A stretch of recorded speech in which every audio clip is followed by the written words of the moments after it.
To construct an angle bisector, tap the Angle Bisector tool. A preview appears of an angle and its bisector. I want to bisect angle ABC, so I'll attach these 3 points to vertices A, B, and C. Notice that this point is glowing. This indicates that you need to place the point. Tap or drag to place it. I'll attach the glowing point to vertex A by tapping A.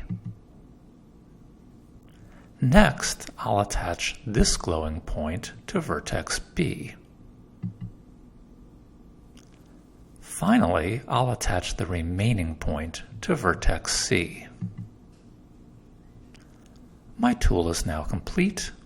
I've constructed the angle bisector of angle ABC.